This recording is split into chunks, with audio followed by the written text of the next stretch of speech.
Hello, this is Mosquito, also known as Chris. Welcome to the shop and welcome to the chaos. A little bit of a mess. This is the Inwin A1. I am partway through modding it. Still working out some kinks on it. Still trying to figure out exactly what I want to do. But this is eventually going to house that, and it's all going to go in there. Ish, hopefully. So the continuity, congruency, continuity, that's the right word, is going to be really bad for this.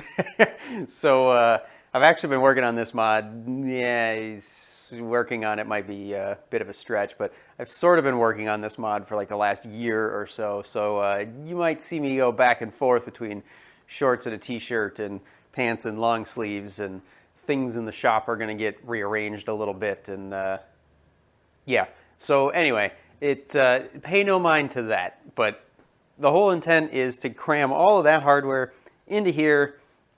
Not 100% sure exactly what I'm going to do once I get it in there or how I'm going to be able to get it to work. So far, I've been doing some testing. That's why this is all sort of on the bench.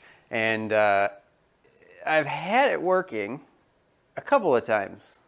I've even had it working where I've been able to do things like folding at home for an hour, and it was fine. And now, for whatever reason, I boot it up.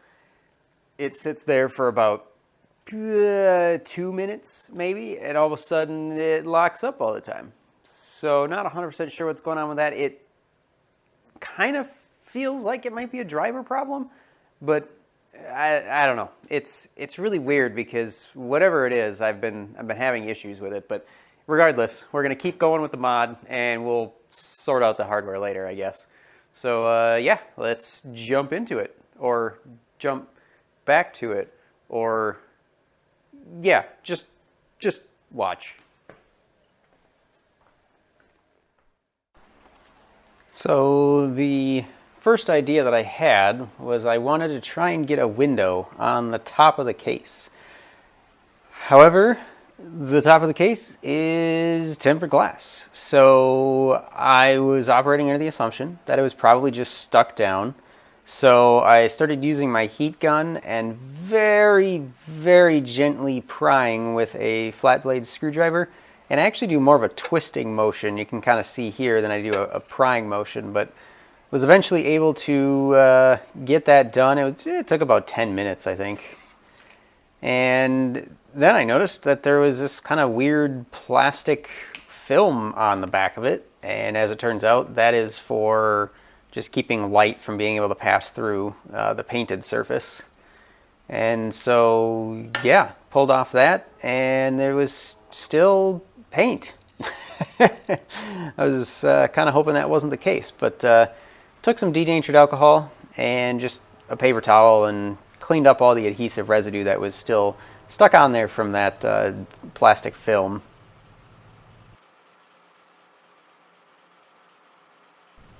So then I tried getting the paint off. Tried some citrus strip. That didn't work. Tried a wire wheel, some sandpaper, about 3 hours. That's all I got. Always have a plan B, folks. So well, I guess this is a plan B. I've just got some, as it turns out, I think it's 3/16 inch thick acrylic. And I just traced out the shape from that top panel. Just kind of cutting that out for now. So now I basically have a template underneath a piece of plywood, and I'm just using some carpet tape, some double stick tape, a little bit stronger than your standard stuff. And I have that top piece that I had rough cut to size on the bandsaw, and I'm lining that up. I already did kind of a test with the router already, but get that all lined up and then stuck down on the carpet tape. And now I'm at this is called an overarm pin router. And basically there's a pin in the table, and that runs along a template underneath and then routes out the top. So basically I used the old top panel, stuck it to the top of this, flipped it over, glued some MDF to the bottom, and then ran it around. Basically what I'm doing here to trim up the template to the size of the top panel. And now I can just make these panels over and over again. And I'm pretty sure it took me like a week to clean up all those chips. If you've ever routed acrylic. So then I remove that top panel from that template, and we can kind of see here how that lines up perfectly with the existing top panel.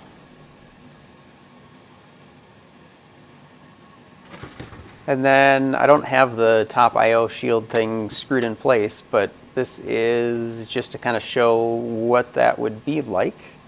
So it fits pretty well.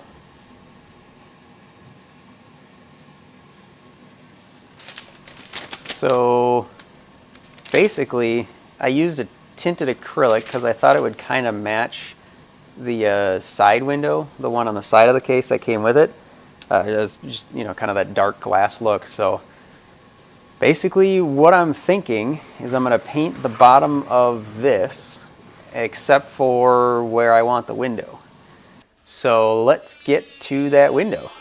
Just going to use the rotary tool here and yeah, just kind of cut out what I taped to.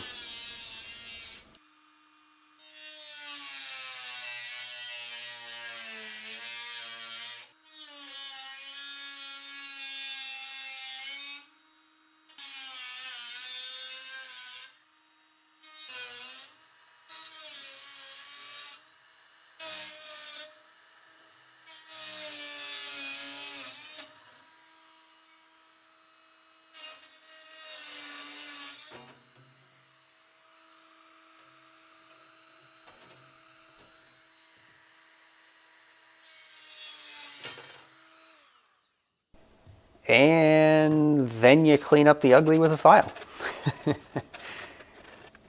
Don't skimp on this part because this is what makes it look good. At least when you're not the best with a rotary tool like me. Then we can peel back all the protective tape. Probably didn't need all that, but I wasn't sure if I was going to use the rotary tool or the jigsaw, so I just decided to mask off a bunch of it so I wouldn't have to worry about scratching it.